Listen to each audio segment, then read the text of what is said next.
So before we start with question one, let's briefly review what the classifiers that have been given to us are and what kind of decision boundaries can they learn. So the first and sort of the most straightforward classifier is the P-no bias. What it does is that it uses features x1 and x2, which are sort of, say, drawn here in a two-dimensional space, and the linear perceptron learns weights corresponding to these features. So say it learns W1 and W2, and then it classifies using W1 x1 plus W2 x2. If this thing is greater than equal to 0, then it says it's a positive class. If this is less than 0, then it says it's a negative class. So this is kind of the decision boundary that it can represent. So again, there are two features. We learn some weights corresponding to those and then decide which class the instance belongs to based on this computation, W1x1 plus W2x2. So in this space, the kind of decision boundaries that it can learn are just linear. Also, note that those decision boundaries need to pass through origin. So basically what it can do is have this kind of a boundary where there are pluses on one side and negatives on one side. The reason why it has to pass through origin is because there is no constant term in the features. So basically for origin, x1 w1 plus x2 w2 is 0 irrespective of what w's are. So since there is no constant term, the decision boundary has to pass through origin. And basically the P-no bias classifier can learn this kind of decision boundaries. So linear decision boundaries which necessarily pass through origin. The P-no bias term is basically same, but it has another constant term. So it can basically do W0 plus W1 x1 plus W2 x2. And what it learns are W0, W1 and W2. And if this is greater than equal to 0, it gives some class. And if this is less than 0, it assigns some other class. So the kind of decision boundaries that this can learn are basically the same as P-no bias, except that they can be shifted. So again, it learns linear decision boundaries, but now they need not pass through origin. They can be further away from the origin because of this constant term that we have here. So for instance, it could learn that, okay, the pluses lie on this side and the negatives lie on this side. So P-bias learns linear decision boundaries, but they can be shifted from the origin. Okay, let's look at P-quad. So for P-bias, the features that we had were 1, x1 and x2. And we were learning a linear decision boundary in these features. What P-quad does is that it uses this kernel function. So this kernel function is the quadratic kernel, and what it allows us to do is basically reason in a different feature space. So every kernel function kind of corresponds to mapping x to, so every point x is mapped to a implicit feature space phi x. For this kernel, the feature space phi x is the quadratic space. So basically this space looks like 1, x1, x2, x1, x2, sorry, x1 into x2, then x1 square and x2 square. So this kernel essentially maps the point x to this kind of a feature space where we have x square and x1, x2 terms. And then the perceptron learns a weight vector over this. So the separation boundary is linear in the quadratic space. So P-quad can learn linear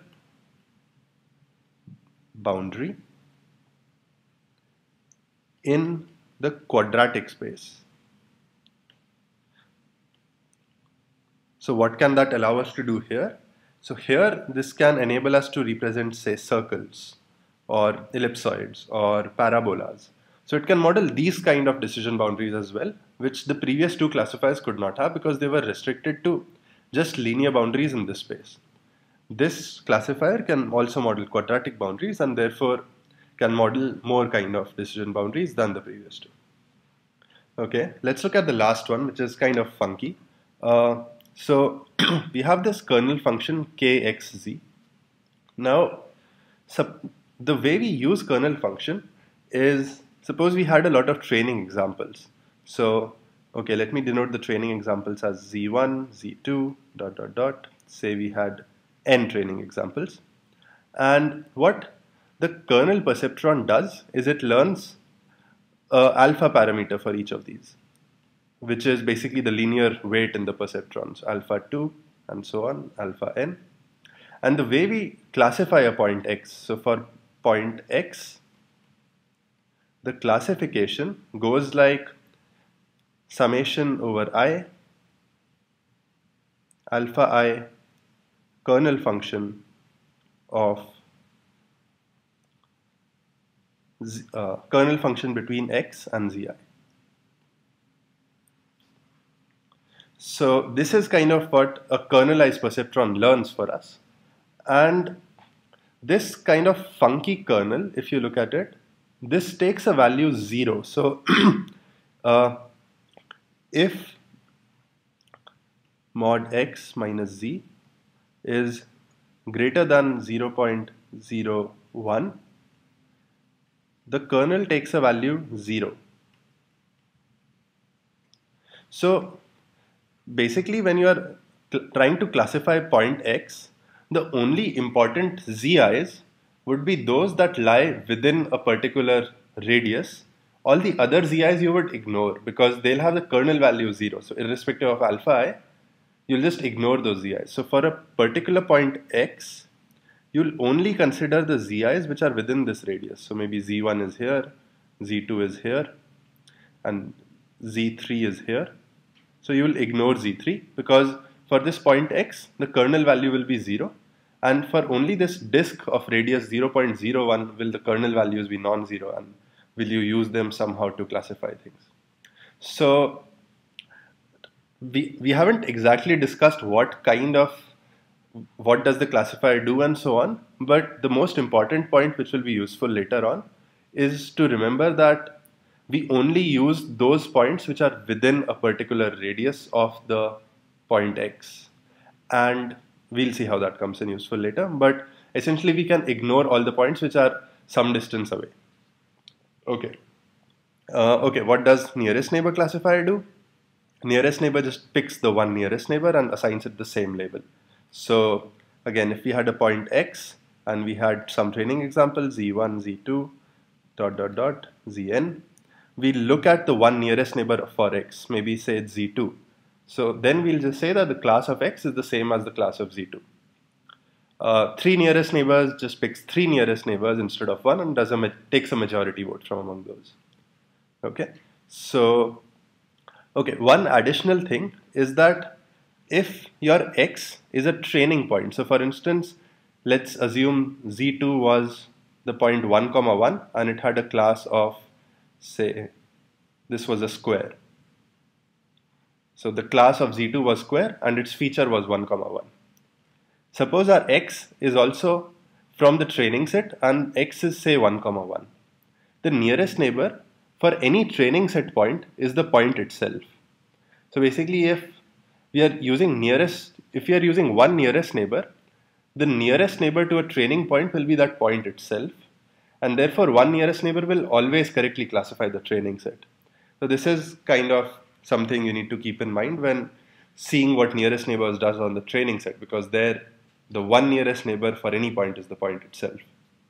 Okay, so I hope the four classifiers and the nearest neighbors are clear after this.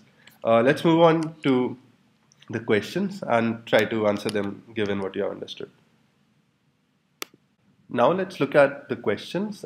So here we have different kind of data points where the classes are circles and squares, and we have different kind of distributions that we'll look over and see what the 6 ways of classifying do for this. Okay, so let's first look at p-no bias. So p-no bias can learn decision boundaries that pass through a region. In this case, the decision boundary is this one, so basically along the y-axis, which p-no bias can learn. So p-no bias can work on the first part. The P bias one is just a more generalized form of P no bias, but it can still learn decision boundaries which pass through origin. So this will also work by learning basically the same boundary. So again, the boundary I'll draw is this, and P no bias can learn this boundary and separate things. Okay, what about P quad? So P quad it can potentially learn quadratic boundaries, but so if you remember the features for P quad, they were basically 1, x1, x2, x1, x2, x1 square, x2 square. So if you use just these three, you can still model linear functions. So basically, you can learn linear decision boundaries if you just ignore the quadratic terms or set weights to 0. It's just that P quad is more general, but it can still learn whatever linear boundary. If the data is separated by a linear boundary, P quad can learn that. So again, it will work here. Okay, so P quad works. Now, what about P cutoff? The basic thing in P cutoff is what we discussed earlier, that for a point x, there is this, so for a point x, there is this disk of radius 0.01, and everything outside that disk is ignored when actually doing the classification, and only things inside that disk are considered for determining the class using these alpha i's. So basically, if the disk is small enough, so for instance, if say this is a square and this is a circle, if the distance between these two is greater than 0.01, then for this square, you will never consider the circle. So imagine that your classes are separated by more than this amount. So if classes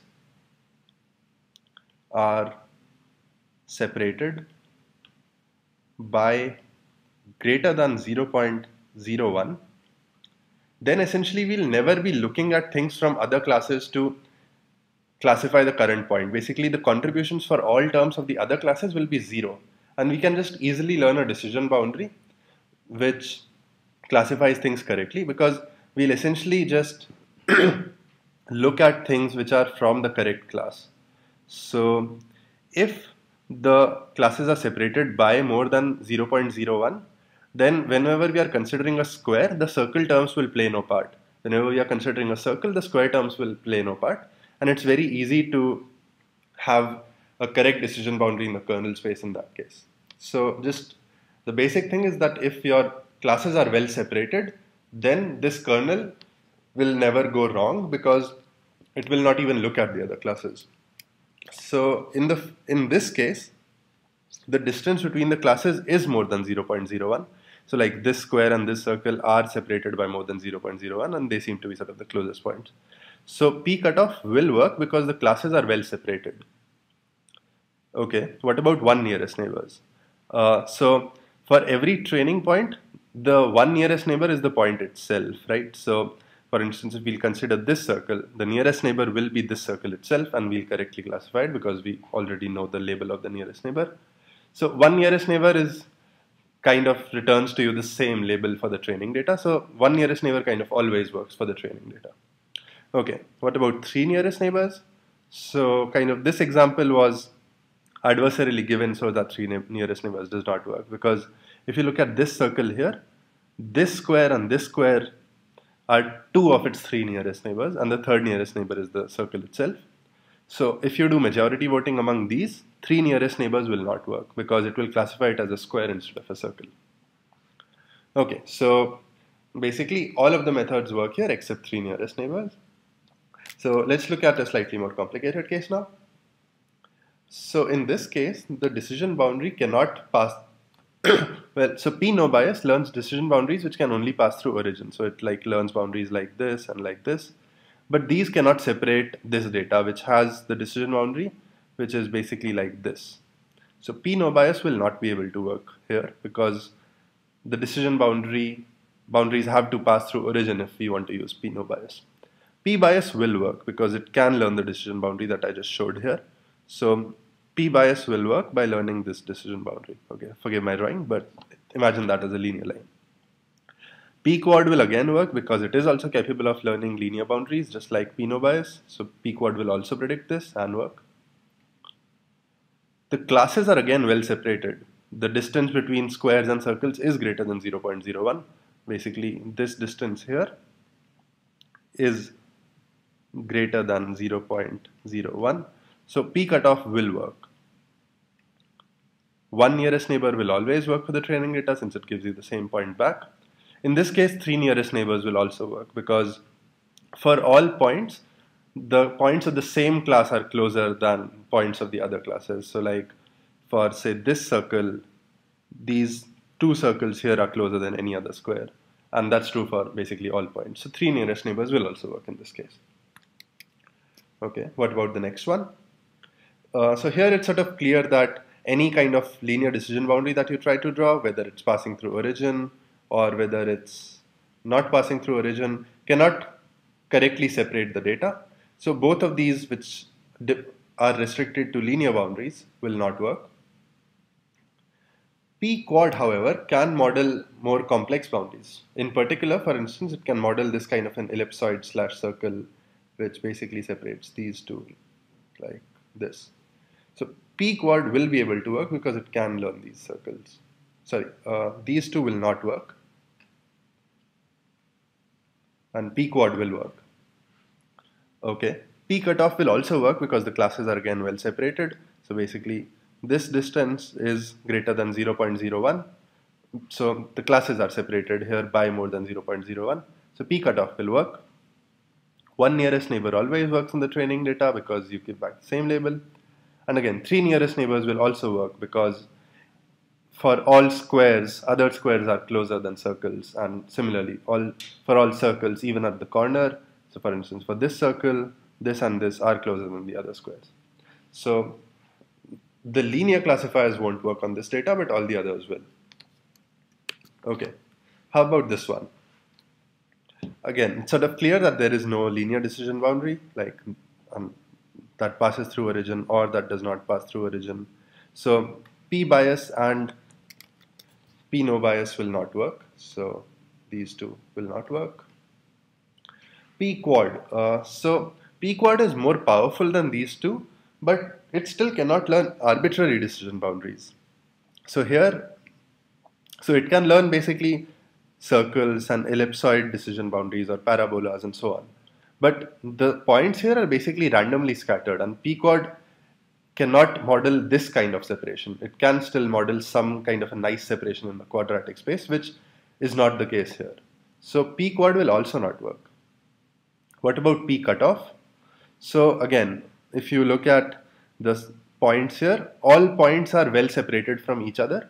So the only point that will contribute, so for instance, if you're classifying this square and you're looking at Z1, Z2 and so on, so all the points will have a zero contribution. So K, Z1, X will be 0, etc., except the square itself. So say this square is Z2, there K, Z2, X, which is also input as Z2, will be non-zero, so 0.01.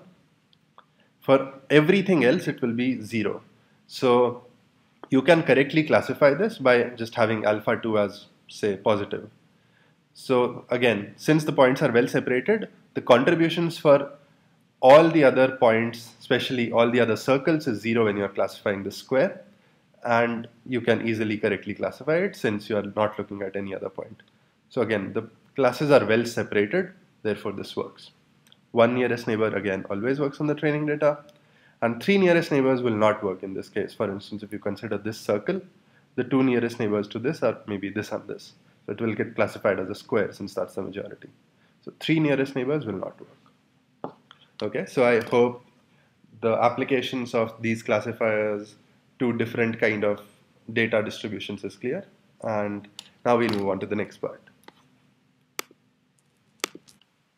So what the next question asks us is, we are given the choice between using the normal perceptron algorithm or the dual perceptron algorithm. And we want to choose which one to use. So, okay, what is the time complexity of normal perceptron? I will denote this as NP. So, to classify a new point, normal perceptron, so given say an x, what we do is map it to phi x, okay, and then we have learned some weights and we do W transpose phi x to classify. So the time complexity is order of so order of D. So where D is dimensionality of phi x. So given an example x, we construct phi x and then just take this dot product. So the time complexity is roughly order D. Okay, what do we do for the dual algorithm? So in the dual case, we do not compute this mapping. What we use instead is some uh, basically summation over n, uh, alpha n summation over small n, let's say, alpha n kernel function of x, comma, the training example xn.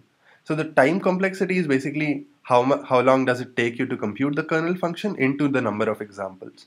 The time complexity is roughly order n into the kernel time computation, which let's assume is small. So the only case when we'll do this is when your dimension is much larger than n.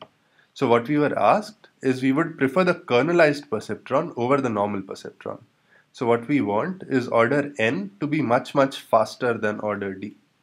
Only then would we prefer the kernelized perceptron algorithm. So therefore the correct answer for this is this. Okay, so moving on. The next part basically deals with the concepts of overfitting and underfitting. This graph sort of explains when overfitting is happening and when underfitting is happening. So as your model complexity possibly increases, what you typically see is the training performance is going up. So here the training performance is going up and the test performance is going down. So there is this huge gap here. So there is this gap. So this is the overfitting regime. Basically you are able to explain your training set very well. Your training loss is really low or your training accuracy is really high, but your test accuracy is becoming low or your test loss is becoming high. So basically there is this huge gap in the training and test performance, which happens if you are overfitting to your training data. Okay, what is the underfitting regime? This is the underfitting regime. So this is when you are underfitting. So in underfitting, your train, comma, test performance is bad.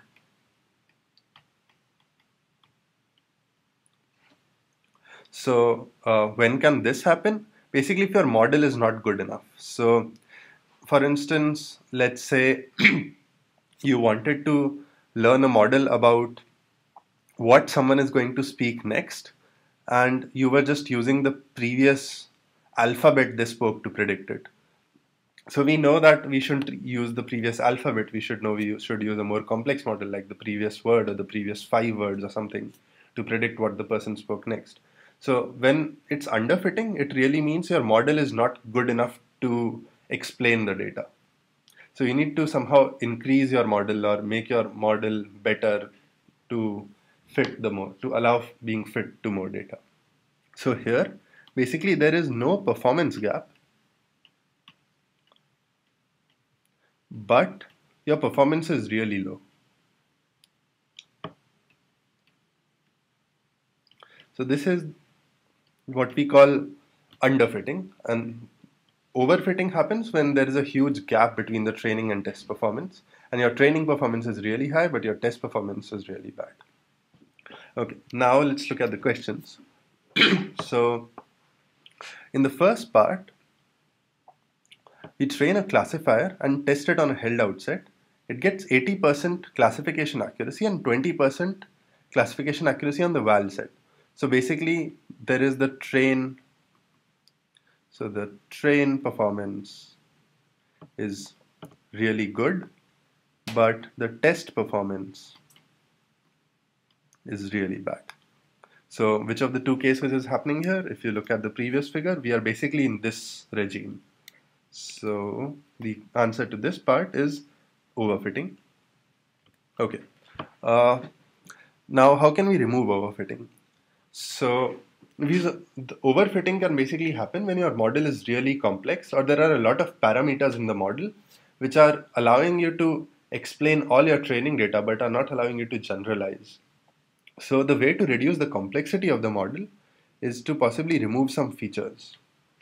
So if you remove some features, the corresponding parameters will get removed and your model will become less complex and will hopefully be able to generalize better. Okay, what else can we do? Should we collect more training data, or should we throw out some training data? So basically the problem is that your model has overfitted to whatever small amount of training data it had. And basically the model capacity is more than, so the amount of data that you have given to the model is sort of less than capacity of the model. So the model has a lot of parameters, it can explain a lot of data, you've just given it a bit of data, so it's overfitting and not really generalizing. So the answer to this is, maybe if you give it, say, instead of, if you wanted to predict whether an image is a cat or not, if you were giving it just 100 examples, maybe if you give it 1,000,000 examples, then it will stop overfitting to those 100 examples and will be able to generalize better to new cats. So in this case, you can collect more training data and that will always help your model. Okay, then the K in Laplace smoothing parameter.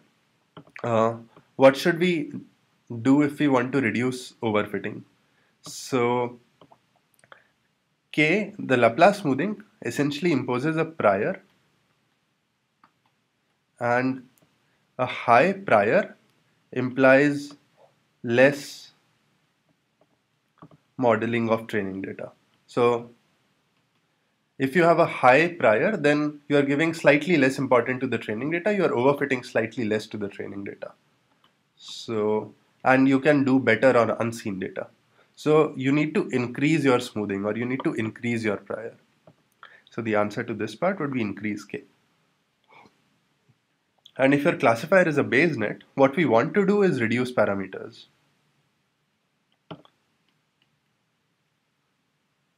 So in a Bayes net, the way to reduce parameters is to remove some edges, because that will basically make the probability table smaller and so on. So if we remove edges, that removes parameters. So okay, in part C, what we saw was that overfitting was happening, and some ways to combat it would be possibly to remove features or collect more data or increase the Laplace smoothing or remove some edges. Now let's look at the next case. So here the classification accuracy is 30% for the training set and 30% for the validation set. So if we go to this curve, we are probably around this region where the performance on both the training set and the test set is really low. And basically what's happening is underfitting. And so the answer to this part is underfitting. So our model is not capable of explaining the data. How can we make it have more capacity? Well, we can add parameters to the model. So that corresponds to adding extra features. Okay, what about training data? Well, the main problem is basically model is not good enough. So the main problem is really that the model is bad. So the training data, you could add more, it won't hurt you. Or you could choose to not add more, but the main thing you have to do is make the model better. So for this part, even if you mark this or not, they are both correct. So basically adding more training data can never hurt. It might somehow improve performance, but it's not the main issue. So even if you had marked neither of these, that would still be a correct answer. Or if you mark collecting more training data, that's still a valid answer because training data never hurts. But you should understand that it's not really the main problem. So training data might help, but you really have to make your model better.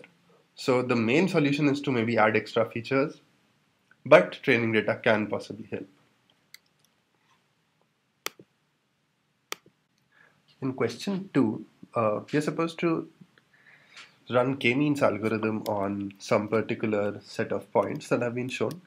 So before we get into the question, let's just briefly review what Kmeans does. So what we have in Kmeans is we have some initial cluster centers.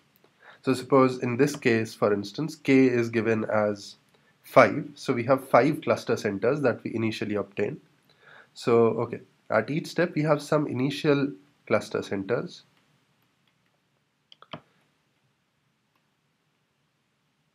So in this case, the doubled circle or the ones at the starting of the arrow are the initial cluster centers. So this one, this, and this. So these are the 5 initial cluster centers that we say somehow initialized.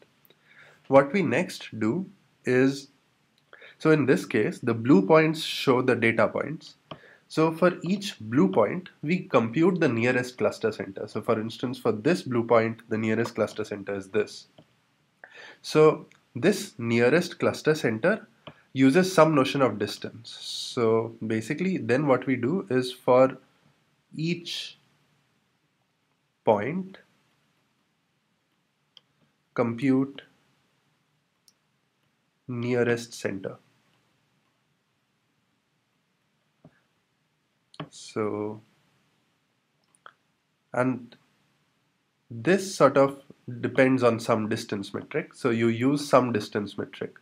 So the easiest distance metric is just the Euclidean distance, which measures how far away they are sort of in this Euclidean space. So this step uses some distance metric. The next step is update cluster centers.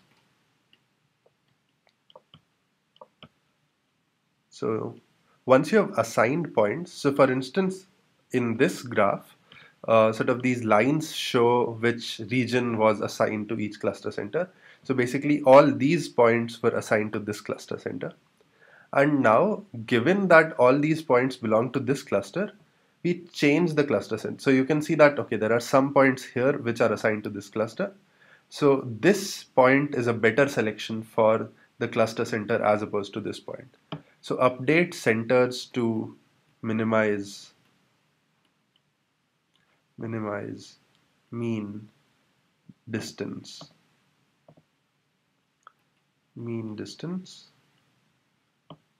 to points in the cluster.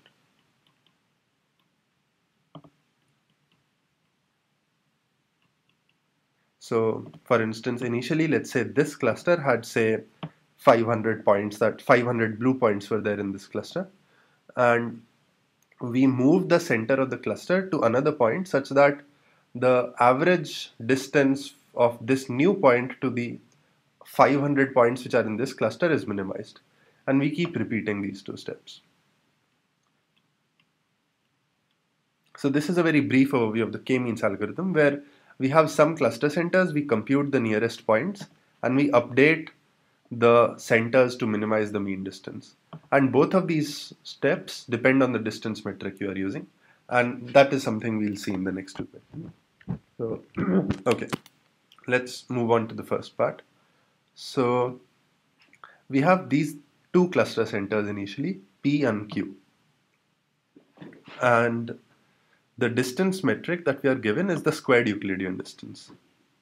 So now the first part asks us to select all points that get assigned to the cluster with center at P. So the center at P, basically the distance to P should be less than distance to Q for that point under this distance metric. So this point is obviously closer to P, so D gets selected. Now, what about A?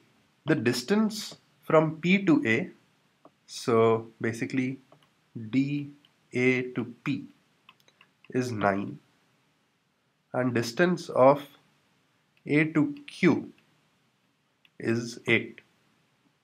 So A does not get selected. Okay, what about B? So for B, it's actually the opposite. The distance between P and B is 8 and the distance between B and Q is 9. So B gets selected. Okay, what about C? Well, C is obviously closer to P than Q. Okay, D we already mentioned.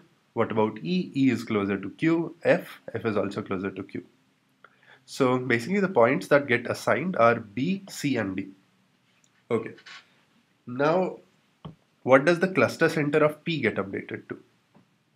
So under this metric, the x coordinate of P, so which I'll call Px, becomes the mean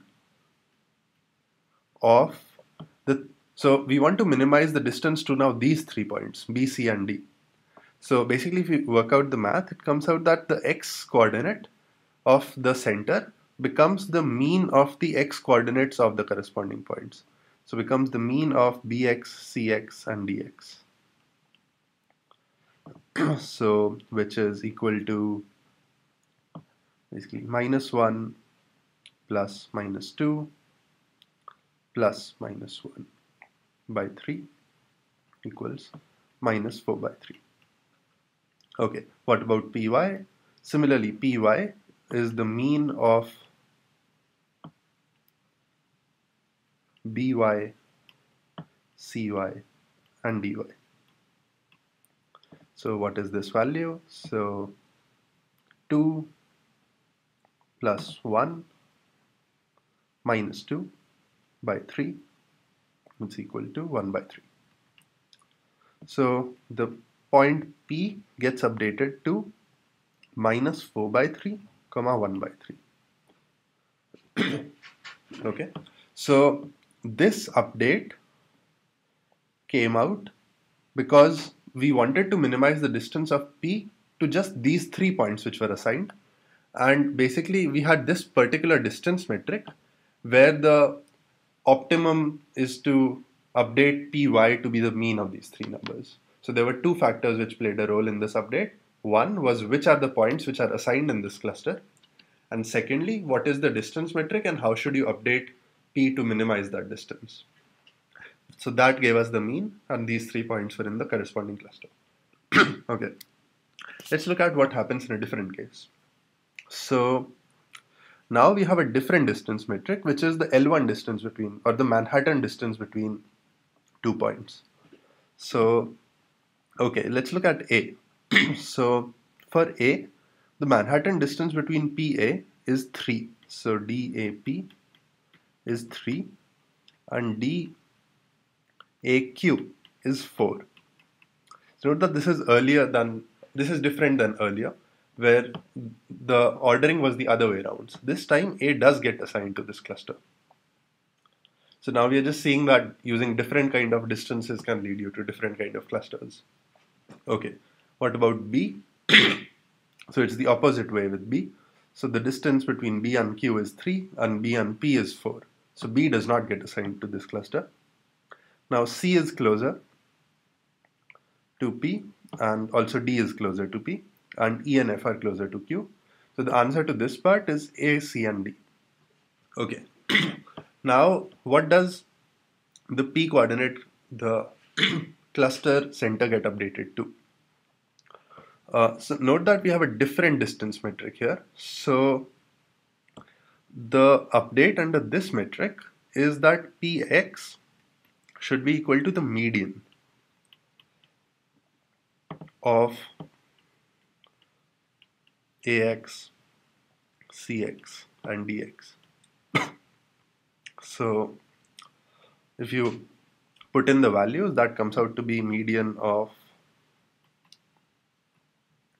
so Ax is 0, Bx is -1, sorry, not Bx, Cx.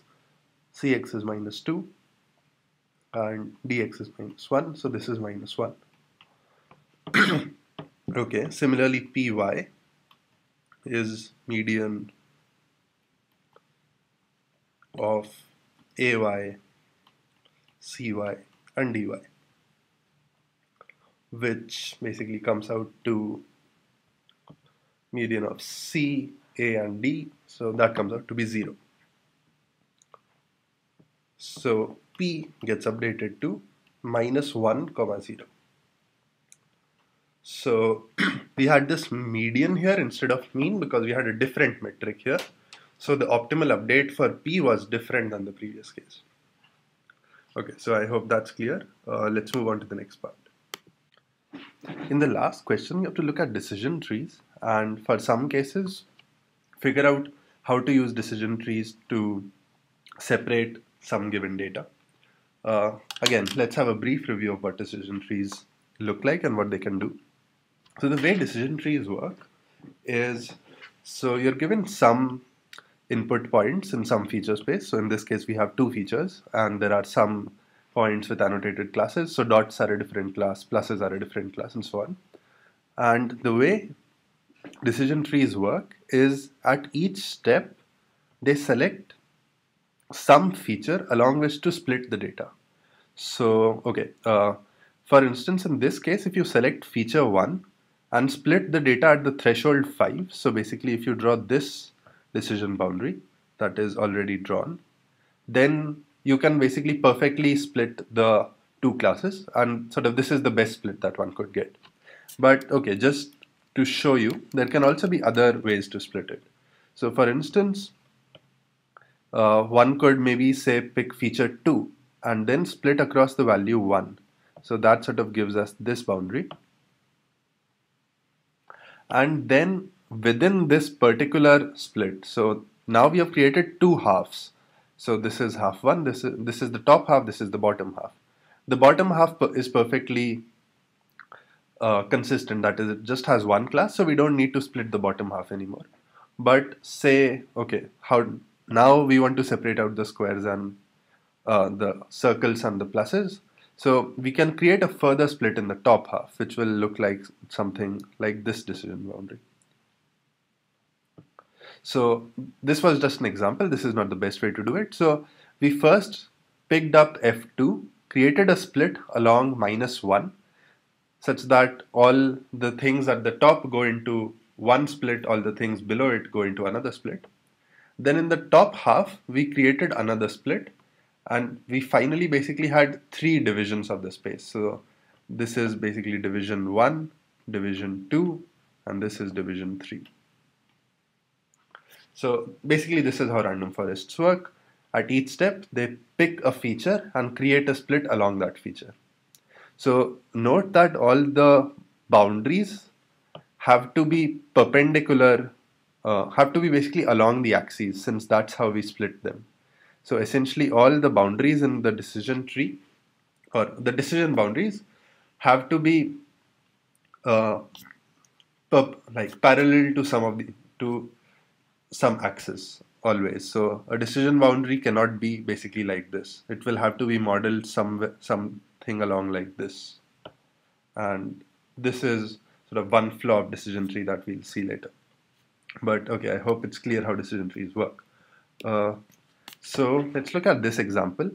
How do we split this? So our aim is to separate the pluses and dots. And so, okay, how do we split this? One split that we could initially make is sort of divide the space into 2 parts. So the top half and the bottom half, so the question we are asking is, we are using F2, and the question we are asking is F2 less than 1? So if F2 is not less than 1, then it's this side, and we definitely know that it's a dot. So we don't need to split this further, we know it's a dot. Now if F2 is less than 1, then we are into this bottom half. And now we can, since it's a depth 2 tree, we can possibly ask another question along a different feature. So maybe the question we want to ask now is along the feature F1, and suppose this is sort of the decision boundary that we want to get. So we'll just ask the question of, say, is f1 less than 1? And if the answer is yes, we know it's a plus. And if the answer is no, it's a dot. So the decision tree that we built created the top level split along the feature f2. After creating that split, in one of the halves, it created another split along f1. And this was sufficient to classify correctly all the pluses and dots. So basically the answer again is create one split along f2, and in the bottom half create another split along f1, and basically we get this decision tree, which is perfectly capable of classifying the pluses and dots. Okay, how about this one? So this one is, it's clear that we can see the decision boundary should be something like this. So basically along this diagonal. The only problem is that we can only model this with depth 2 decision tree. So essentially we are allowed to ask one question at the top level. So basically at the top level maybe we can create a split along, say, f2 or maybe along f1, something like this. And then once we have created that split, we just get one more question.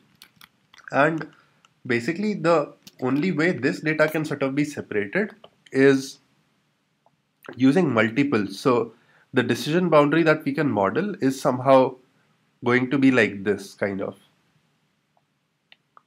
So to model this kind of a decision boundary, a depth 2 decision tree will not suffice. We would have needed many more of these. So essentially what we would have done is tried to maybe create this split, then tried to maybe create this split within each of those created splits along these lines. So this, while it's actually a pretty simple decision boundary since it's just tilted, it's hard to model using decision trees because each split can only be along a particular feature and not a linear combination. So in this particular case, we cannot do this with a depth 2 tree. We would have needed something like a depth 5 or 6 tree to be able to do this. The exact depth would have depended on how well separated these are and so on. But essentially, the data is separable along a